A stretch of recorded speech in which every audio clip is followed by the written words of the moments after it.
Good day, viewers. Welcome to Sport News on Flip TV. I am Wilfred Willie. Here on Sport News, we talk about everything sport. We talk about rugby, soccer, cricket, and table tennis, and the likes of every other sport. If you're just joining us, you're welcome to another exciting episode. I'm going to try my best to make sure I don't bore you guys with our sport news and sport gist update. Yes, this is the Flip TV. Don't forget to like, comment, and subscribe. We'll be looking at major headlines around the world today, but we're taking our major headline, our focus on Cameroon's failure set up much anticipated Liverpool showdown. Cameroon's failure to qualify for the finals. You already know that the African Cup of Nations, the 33rd African Cup of Nations, kicked off about 27 days ago. Now, Cameroon, the host of the African Cup of Nations, have been knocked out of the competition thanks to the Egyptians, the Pharaohs. They played yesterday in a 0-0 stalemate. After extra time, still 0-0. Then penalty. Egypt edged Cameroonians over the penalty in a penalties game. So yes, looking at the news in details, the hosts failed to get past the Pharaohs in the last four, and now we play Burkina Faso in the third place playoff. Renowned Kenyan coach Salim Ali believes the pressure of hosting the African Cup of Nations and expectations to go all the way to win the title worked against Cameroon on Thursday night. The indomitable Lions failed to get past Egypt in the semi-final and were eventually knocked out of the biennial competition. The tactician has pointed out factors that contributed to the host exit from Africa's premier football competition. And I quote, "If you look at the Cameroon players, they were not settled. They had chances to win the game, but lacked calmness and composure in front of goal," Ali told on Friday. A lot was expected of them owing to the virtue that they were the host, and you could see how the players rushed in making decisions and sometimes made even poor passes on the pitch. If only they could have settled and played their usual game, then I am sure they would have stood a massive chance of eliminating Egypt from the competition. The former Ulinzi Stars coach has further opined on who his favourite is between Senegal and Egypt for winning the AFCON title. So I cannot convincingly say Senegal or Egypt will win. Looking at both teams, honestly, it will be tough as usual. Reaching a final means there is a possible chance of getting crowned, the tactician continued. Senegal has conceded just 2 goals throughout the competition. It underlines their defensive qualities from the back to attack. We have the likes of Edouard Mendy, who has carried his Chelsea to the country. We also have Sadio Mane, who has been influential for the Lions of Teranga. We saw his impact against Cape Verde, so it makes Senegal a tough opponent. However, it does not mean they will get it easy against Egypt. We all know Mohamed Salah has been effective for both Liverpool and his country, just like Sadio Mane. The good quality with Pharaohs is that they are playing as a team. They have not relied much on individual brilliance, owing to injuries on some of their key players. If they maintain their togetherness we saw against Cameroon, it will be an entertaining game. The final take place on Sunday night. Yes, you heard it there. Cameroon failed to qualify against the Egyptians yesterday night when they lost on penalties. So Egypt have graduated to the final against Senegal, and it's going to be an all Liverpool showdown. The likes of Mohamed Salah and Sadio Mane will meet again in the final that are set to play on Sunday night. Yes, it's going to be a very, very, very exciting game. Even though the Nigerians, our Labour country, our country here, Nigeria are not featuring in the African Cup of Nations. I know most of you have lost your zeal to watch the competition because the country, Nigeria, is no longer there. But yes, we promise that AFCON will be so superb as it has always been and as it is right now. On Sunday night is the final, the Egypt versus Senegal. Who do you think is going to clinch this trophy? Were you at the back of Egypt all the way? Were you at the back of Senegal all the way? Let us know your thoughts and your opinions on the comment section below. In the comment section below, Egypt versus Senegal. Yesterday was a tough one for Cameroonians, the host nation. They were crying bitterly. They wept. Their number 10, Abubakar, played his best, even though Mohamed Salah was shunned out by the defense of the Cameroonians. But you heard it all from the coach of the Cameroon team, that if they had composed themselves, they would have done better. But look at them now, they're already out of the competition. If you're just joining us, you're welcome to Sports news on Flip TV.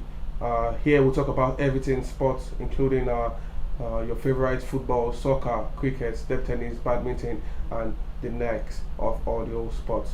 Keep you up to date. We're talking about the Cameroonians losing out and making Egypt secure their place in an all Liverpool showdown, the likes of Sadio Mane versus Mohamed Salah. Now moving on to the next news. Recovery on the line as Barca Atletico battle for top four. Yes, you already know that the race of the top four is on in the Spanish La Liga, even though you don't expect Barcelona to be battling for the top four at this stage. But yes, that's what it is. Barcelona are still battling for the top four this season. Rejuvenation will be the reward for the winner of Barcelona and Atletico Madrid on Sunday as La Liga's two fallen giants seek a statement victory to hasten their return to the elite. Both clubs have endured the kind of turbulence this season that neither have faced for more than a decade, but each of them head to Camp Nou with fresh hope and a sense of optimism that a corner is being turned. Sunday will mark exactly 2 months since Xavi Hernandez was appointed Barcelona coach, with the team lying ninth in La Liga, 5 points adrift of the top four. The trajectory since has not always been upward, with failure to qualify for the Champions League knockout stages, preceding defeat by Atletico Bilbao in the last 16 of the Copa del Rey. Under Xavi, Barca have lost at home to Real Betis and drawn away at Osasuna, Sevilla and Granada, even in their last game against Alaves, which brought a 1-0 win. The lack of punch and creativity was arguably as clear as it was ever was under Ronald Koeman. But there is evidence now of a system and a plan. Even these players are not always capable of executing it. Results have improved. Barca have lost only once in the league in Xavi's 10 games, and youngsters have taken another step forward, with Nico Gonzalez, Gavi and Ronald Araujo forming the beginnings of a spine around which this team might be able to build. Most importantly, Barca have closed the gap with just a point, now separating them from Atletico Madrid in fourth, meaning a win this weekend would lift them into the Champions League qualification spots for the first time since September. For all the excitement about Xavi coming home and a new generation coming through, Barcelona cannot afford to wait, erasing the club's enormous debts, keeping their sharpest talents, and even being a contender to sign the likes of Erling Haaland in the summer will all rely on Xavi's side finishing in the top four.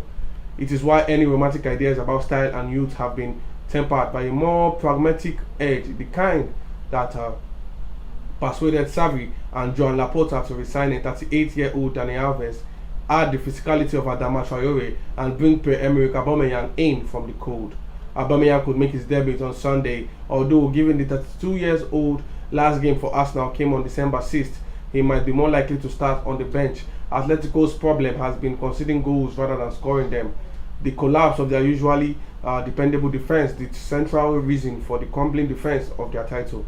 Already they have conceded 26 goals, one more than they let in all last season. 4 defeats in a row in December not only ended any hopes they had of catching Real Madrid, but raised doubts about Atletico's ability to recover and even Diego Simeone's position as coach. Yet, Atletico faced Barcelona on the back of their most rousing victory in months, a comeback from 2-0 down to beat Valencia 3-2 as the Wanda Metropolitano, prompting a chorus of pledges about the beginnings of a rival. Coach Diego Simeone said afterwards he needs to individualize the players that the engineered fights back, and it remains to be seen now Luis Suarez features from now on, with questions lingering about the sacrifices needed to ensure the Uruguay succeeds. Suarez will certainly need no extra motivation on his second return to Camp Nou. Sevilla can move to a point within a point of Real Madrid by beating Osasuna on Saturday before Madrid play at home to Granada on Sunday. Real Betis in third, host Villarreal in seventh. Yes, you know Barcelona is struggling to qualify for the UEFA Champions League stage. Right now they are at a place in their career that they never thought they would be, even though Xavi has come to try and lift Barcelona's spirits. Losing, I'm not sure he has lost under the belt of Xavi's regime. Let us see if winning this Atletico club on Sunday, a big showdown for the fight for the top four. If he wins against the Atletico team, he's going to earn a place in the Champions League. But if it doesn't, he's going to fall out to the Europa League.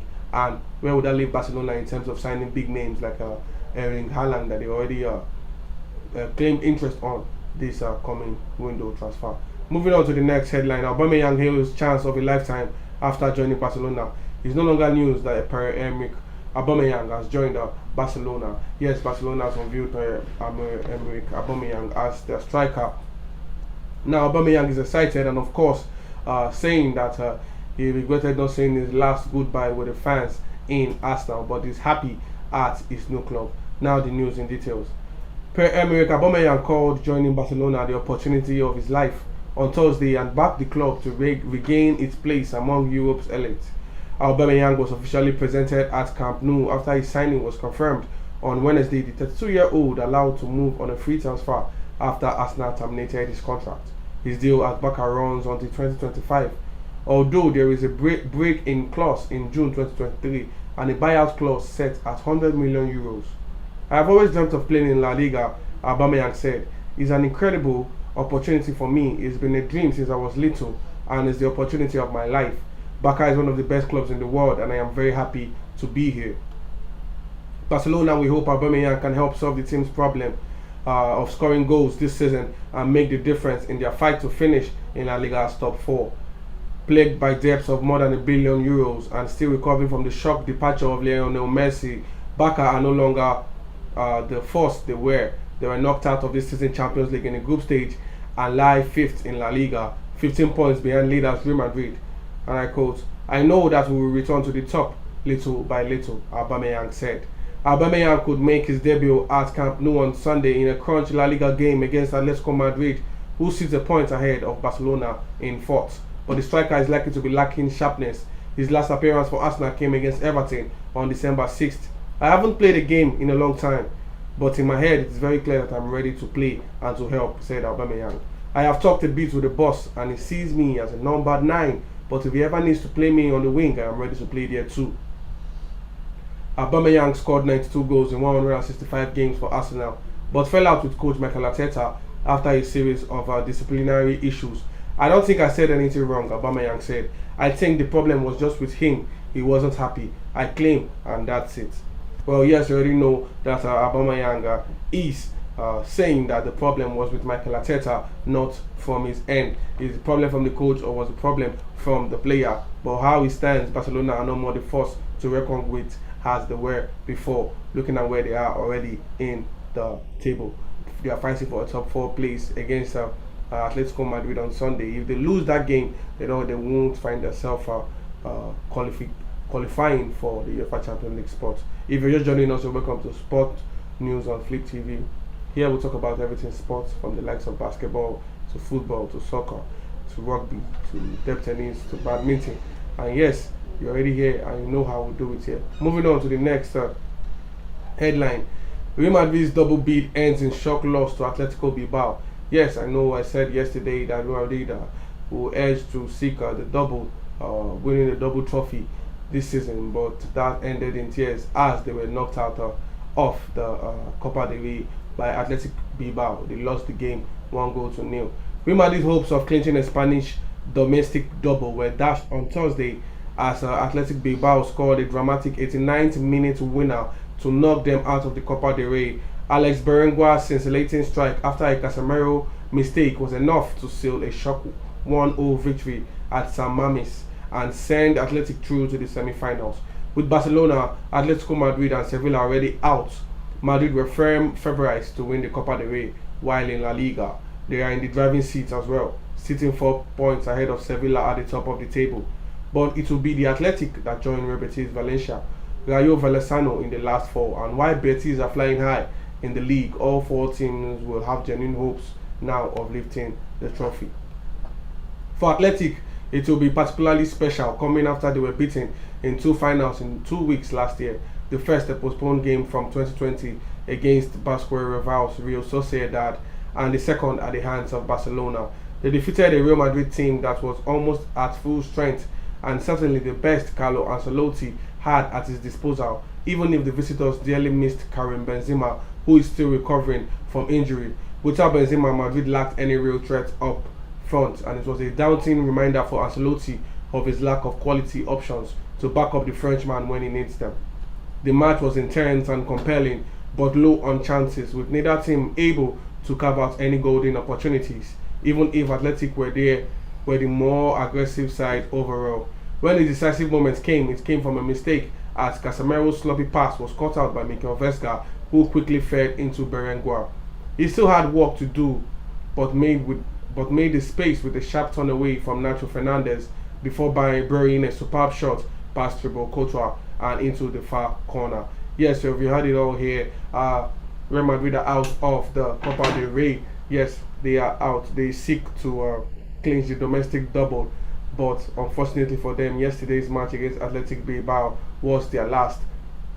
The likes of Atletico Madrid, Barcelona are no longer in the competition, so people were thinking that Real Madrid are going to be the favorites, were the favorites to clinch this trophy regarding their status. But now they've been knocked out yesterday in a surprise shock defeat to Athletic Bilbao. They lost 1-0. Yes, they lost 1-0. If you're just joining us, you're welcome to Sport News on Fleet TV. My name is Wilfred Willie. Here we'll talk about everything sports. We'll talk about everything sports related in the nation, in the country, and the world at large. Yes, and I've talked about Cameroon being the host of Africa Cup of Nations. They've locked themselves out of the competition in the semi-finals. They lost yesterday on penalties to Egypt, the Pharaohs, which will lead us to an all-Liverpool showdown in the likes of Sadio Mane versus Mohamed Salah. And we also talked about the exit from the Copa del Rey competition, and we talked about Aubameyang's place in Barcelona's team. That will lead us to the next headline, which is Jesse Lingard insists his headspace is clear after Ralf Rangnick says Manchester United forward needed to clear up his mind. Yes, Jesse Lingard has come out to say that his mind is clear enough, as the interim coach Ralf Rangnick says that Manchester United forward needs to clear up his head. But Lingard in the post has come out to say that his mind is already free from any of such thoughts. That why would the coach come out to say he needs to clear up his mind? Now the news in details. Jesse Lingard insists that his headspace is clear after Ralf Rangnick said the forward asked Manchester United to take some time off to clear up his mind. United interim boss Rangnick revealed Lingard is unavailable for Friday's FA Cup fourth round tie against Middlesbrough as he takes a short break after the board blocked him from leaving in January amid interest from Newcastle and West Ham. Rangnick said at a press conference on Thursday, Jesse asked me and the club if he could have a couple of days off to clear up his mind. He will be back in the group, I suppose, next Monday and part of the squad again. However, Lingard later took to Twitter to contradict his manager's comment. He said, the club advised me to have time off due to personal reasons, but my headspace is clear and I'll always be professional when called upon and give 100%. Rangnick reviewed the situation regarding Mason Greenwood was partly behind the decision to keep Lingard for the rest of the campaign. Greenwood, who was arrested on Sunday but later released on bail on suspicion of the rape and assault of a woman, has been released on bail pending further investigation and remains suspended by United. 3 weeks ago, Jesse didn't want to leave, Rangnick said. Then he changed his mind. I had a chat with him some 10 days ago and I could fully understand why he wanted to leave to get game time for his future, also for the World Cup. I said to him at the time, in case he finds a club where he would like to play for, and also the club finds a solution with our club, I would let him go. I would allow him to leave. Obviously, with all the developments we had in the last couple of days, things changed a little bit. On the other hand, we also had no agreement with any other club. So at one stage, we had to take a final decision together with the board, and we decided to rather keep Jesse until the end of the season. Rangnick undermined again. It is the second time in recent months a Manchester United player has offered a different version of events to Rangnick via a social media. Last month, Anthony Martial denied a claim from Rangnick that he refused to be part of the squad for a Premier League game at Aston Villa. Rangnick said he didn't want to be in the squad. Martial later said on Instagram he would never refuse to play a match for Manchester United. Yes, Manchester United interim coach Rangnick is always making a contradicting statement to that of the players. That is what I was just reading out now, that the coach will come out and say one thing and the players will go out and say another. Whose fault is it? Is it the coach or the player? The like of Jesse Lingard has come out to say that he never asked for a time to clear up his head, but the coach told him to take his time off the club and go elsewhere, to go home rather, to rest and clear up his mind. But Jose Lingard said he never needed time for himself, that anytime the club calls upon him, he's ready to play. Same thing happened to Anthony Martial sometimes ago. So yes, this is where we draw the curtain on sport news on Flip. My name is Wilfred Willie. Let me run down what we have discussed today together with you. If you're just joining us, don't forget to like, comment, and subscribe. We talked about Cameroon'S, the host of the 33rd African Cup of Nations, are out of their own competition. Yesterday they lost to Egypt. It was 0-0 after extra time, but the Egyptians used their experience to claim the penalty win for them. Yes, the Egyptians won that game yesterday. Yes, we also talked about Real Madrid exit from the Copa del Rey. Real Madrid were looking to win the domestic double, but they were blown away by Athletic Bilbao in a shocker, stunner 1-0 victory to the Athletic Bilbao side. We also talk about Aubameyang quest to help Barca secure a top 4 finish in the La Liga. Yes, Barcelona are currently seated at 5th place, and they play Atletico Madrid later on Sunday in a quest for the Champions League spot. And we also talk about Rangnick undermining some of his players, like the likes of Jesse Lingard and Antonio Martial. If you missed out, you've missed a lot. Don't forget to also catch us on Flip TV here on Flip TV by subscribing and turning on the notification button. I myself, I will say never crack under pressure. My name is Wilfred Willie. Thanks for watching. Thanks for always sticking with us. Bye bye. Stay safe for now.